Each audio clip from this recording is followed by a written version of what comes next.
ಕೇತುಗ್ರಸ್ತ ಚಂದ್ರಗ್ರಹಣಕ್ಕೆ ಕ್ಷಣಗಣನೆ ಆರಂಭ ಆಗಿದೆ. ಈ ವರ್ಷದ ಮೊದಲ ಚಂದ್ರಗ್ರಹಣ ಇದು ಆರಂಭ ಆಗಿದೆ. ಬೆಳಗಿನ ಪೂಜೆ ಬಳಿಕ ದೇಗುಲಗಳನ್ನು ಕ್ಲೋಸ್ ಮಾಡಲಾಗಿದೆ. ಚಂದ್ರಗ್ರಹಣದ ಈ ಸಂದರ್ಭದಲ್ಲಿ ಪ್ರಮುಖ ದೇವಸ್ಥಾನಗಳ ಬಾಗಿಲುಗಳನ್ನು ಕ್ಲೋಸ್ ಮಾಡಲಾಗುತ್ತೆ, ಗರ್ಭಗುಡಿಗಳನ್ನು ಕ್ಲೋಸ್ ಮಾಡಲಾಗಿದೆ. ಈ ವರ್ಷದ ಮೊದಲ ಚಂದ್ರಗ್ರಹಣ ಆರಂಭ ಆಗಿದೆ. ಈಗಾಗಲೇ 3:20ರಿಂದ ಗ್ರಹಣ ಸ್ಪರ್ಶ ಆಗುವುದು, ಅಂದರೆ ಅಲ್ಲಿಂದ ಆರಂಭ ಆಗುವಂತಹ ಕಾಲ ಇದು.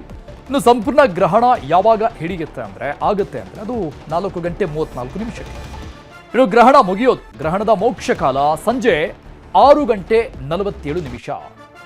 ಸೊ 6:47 ನಂತರದಲ್ಲಿ ಎಲ್ಲ ದೇವಸ್ಥಾನಗಳನ್ನು ಶುದ್ಧೀಕರಣಗೊಳಿಸಿ, ಅಂದರೆ ತೊಳೆದು ಗರ್ಭಗುಡಿಯಲ್ಲಿ ಎಲ್ಲ ದೇವಸ್ಥಾನವನ್ನು ಶುದ್ಧೀಕರಣ ಮಾಡಿ ಅದಾದಮೇಲೆ ಪೂಜೆ ಪುನಸ್ಕಾರಗಳನ್ನು ನೆರವೇರಿಸಿ ಯಥಾ ಪ್ರಕಾರವಾಗಿ ಭಕ್ತರಿಗೆ ದೇವರ ದರ್ಶನವನ್ನು ನೀಡಲಾಗುತ್ತೆ. ಗ್ರಹಣ ಮೋಕ್ಷದ ಬಳಿಕ ದೇಗುಲವನ್ನು ಶುದ್ಧೀಕರಣ ಮಾಡಿ ಆ ಬಳಿಕ ಯಥಾ ಪ್ರಕಾರವಾಗಿ ಎಲ್ಲ ಸಹಜ ಸ್ಥಿತಿಗೆ ಮರಳುತ್ತೆ. ಬಟ್ ಈಗ ಬಹುತೇಕ ಚಂದ್ರಗ್ರಹಣ ಆರಂಭ ಆಗಿರುವಂತಹ ಹಿನ್ನೆಲೆಯಲ್ಲಿ ಎಲ್ಲ ದೇವಸ್ಥಾನಗಳನ್ನು ಕ್ಲೋಸ್ ಮಾಡಲಾಗಿದೆ. ಕೆಲವೊಂದಿಷ್ಟು ದೇವಸ್ಥಾನಗಳಲ್ಲಿ ಭಜನೆಗಳನ್ನು ಮಾಡುವಂತಹ ಪ್ರಕ್ರಿಯೆಗಳು ನಡೀತಾ ಇದೆ.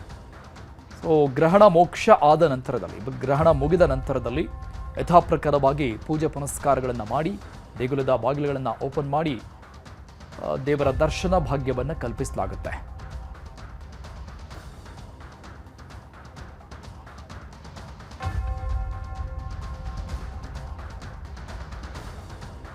ಗ್ರಹಣದ ಹಿನ್ನೆಲೆಯಲ್ಲಿ ರಾಜ್ಯದ ಹಲವು ಕಡೆ ದೇಗುಲಗಳು ಕ್ಲೋಸ್ ಆಗಿದ್ದಾವೆ. ಕೊಪ್ಪಳ, ಬೆಂಗಳೂರು ಗ್ರಾಮಾಂತರ, ಬೆಂಗಳೂರು, ಬೆಳಗಾವಿ, ಚಿಕ್ಕಬಳ್ಳಾಪುರ ಮತ್ತು ಧರ್ಮಸ್ಥಳ, ಎಲ್ಲ ಪ್ರಮುಖ ದೇವಸ್ಥಾನಗಳ ಬಾಗಿಲುಗಳನ್ನು ಕ್ಲೋಸ್ ಮಾಡಲಾಗಿದೆ.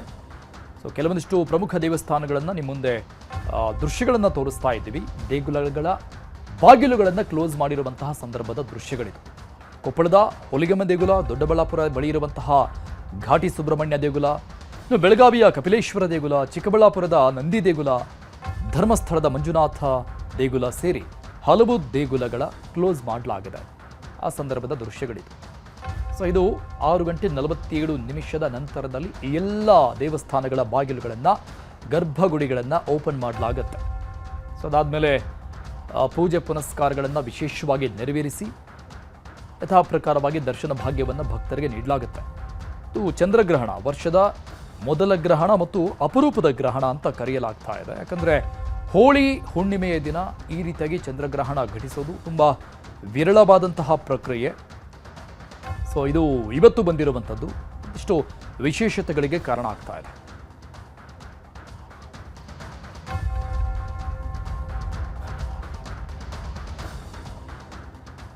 ವರ್ಷದ ಮೊದಲ ಕೇತುಗ್ರಸ್ತ ಚಂದ್ರಗ್ರಹಣ ಆರಂಭ ಆಗಿದೆ. ಬಿಳಿ ಚಂದಿರ ಕೆಂಪು ಬಣ್ಣದಲ್ಲಿ ಗೋಚರಿಸಲಿದ್ದಾನೆ.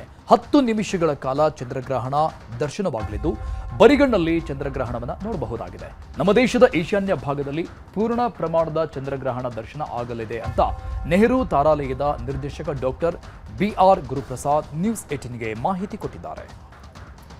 ಇಂದು ಕೇತುಗ್ರಸ್ತ ಚಂದ್ರಗ್ರಹಣ. ಈ ಹಿನ್ನೆಲೆಯಲ್ಲಿ ನೆಹರು ತಾರಾಲಯದ ನಿರ್ದೇಶಕಂತ ಡಾಕ್ಟರ್ BR ಗುರುಪ್ರಸಾದ್ ಅವರಿದ್ದಾರೆ. ಅವ್ರನ್ನೇ ಮಾತಾಡ್ತಾ ಹೋಗೋಣ. ಸರ್, ಭಾಗಶಃನ ನಮ್ಮ ಭಾರತದಲ್ಲಿ, ಅದರಲ್ಲೂ ಕೂಡ ನಮ್ಮ ಕರ್ನಾಟಕದಲ್ಲಿ ಇದು ಕಾಣಿಸೋದು ಇವತ್ತು ಮಾರ್ಚ್ 3, 2026ರಂದು ಒಂದು ಸಂಪೂರ್ಣ ಚಂದ್ರಗ್ರಹಣ ಸಂಭವಿಸ್ತಾ ಇದೆ. ಟೋಟಲ್ ಲೂನಾರ್ ಎಕ್ಲಿಪ್ಸ್ ಭಾರತದ ಈಶಾನ್ಯ ಭಾಗಕ್ಕೆ, ಅಂದರೆ ನಾರ್ತ್ ಈಸ್ಟ್ಗೆ, ಅಸ್ಸಾಂ, ಮೇಘಾಲಯ, ಸಿಕ್ಕಿಂ, ಮಿಜೋರಾಂ, ಮಣಿಪುರಿ ಇವಕ್ಕೆಲ್ಲ ಇದು ಸಂಪೂರ್ಣ ಚಂದ್ರಗ್ರಹಣವಾಗಿ ಕಾಣಿಸುತ್ತೆ. ಕೆಲ ಕಾಲ ಕಾಣುತ್ತೆ. ಆದರೆ ಭಾರತದ ಬಹುತೇಕ ಭಾಗಗಳಿಗೆ ಇದು ಪಾರ್ಶ್ವ ಚಂದ್ರಗ್ರಹಣವಾಗಿ ಕಾಣಿಸುತ್ತೆ, ಪಾರ್ಷಲ್ ಲೂನಾರ್ ಎಕ್ಲಿಪ್ಸ್ ಆಗಿ ಕಾಣಿಸುತ್ತೆ. ಹಾಗೆ ಕಾಣಿಸೋದ್ರಿಂದ ಬೆಂಗಳೂರಿಗಂತೂ ಇದು ಚಂದ್ರೋದಯ ಆಗೋದೇ ಇಲ್ಲಿ ಇವತ್ತು 6:28 ಸುಮಾರಿಗೆ 6:47ಕ್ಕೆ ನಮಗೆ ಕಾಣುವಂತಹ ಚಂದ್ರಗ್ರಹಣ ಮುಗ್ದೇ ಹೋಗುತ್ತೆ.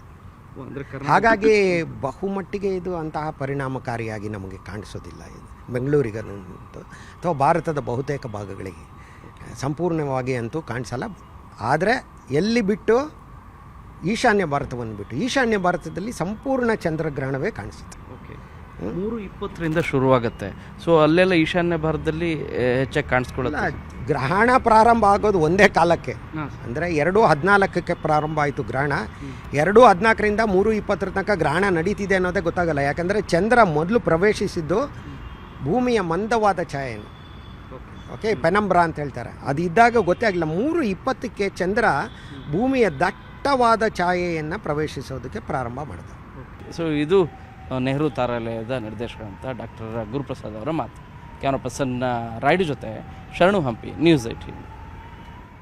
ಸೊ ಇದು ಇವತ್ತಿನ ವಿಶೇಷವಾದಂತಹ ಚಂದ್ರಗ್ರಹಣದ ಮಾಹಿತಿಯನ್ನು ಕೊಟ್ಟರು ನೆಹರು ತಾರಾಲಯದಿಂದ. ಮತ್ತೊಂದು ಕಡೆ ಸಹಜವಾಗಿ ಚಂದ್ರಗ್ರಹಣ ಮತ್ತು ಸೂರ್ಯಗ್ರಹಣದ ಸಂದರ್ಭಗಳಲ್ಲಿ ದೇವಸ್ಥಾನಗಳಲ್ಲಿ ಈ ರೀತಿಯಾಗಿ ಆಚರಣೆಯನ್ನು ಮಾಡಲಾಗತ್ತೆ. ಹಿಂದೂ ಸಂಪ್ರದಾಯದ ಪ್ರಕಾರವಾಗಿ ದೇವಸ್ಥಾನಗಳನ್ನು ಕ್ಲೋಸ್ ಮಾಡಲಾಗುತ್ತೆ. ಪೂಜೆ ಪುನಸ್ಕಾರಗಳನ್ನು ನೆರವೇರಿಸಿ ಗ್ರಹಣ ಮೋಕ್ಷ ಆದಮೇಲೆ ಯಥಾಪ್ರಕಾರವಾಗಿ ಪೂಜೆ ಪುನಸ್ಕಾರಗಳನ್ನು ಮಾಡಿ ಮತ್ತೆ ಯಥಾಪ್ರಕಾರವಾದಂಥ ದರ್ಶನ ಅದೆಲ್ಲವೂ ಕೂಡ ಸಹಜವಾಗಿ ನಡೆಯುತ್ತೆ.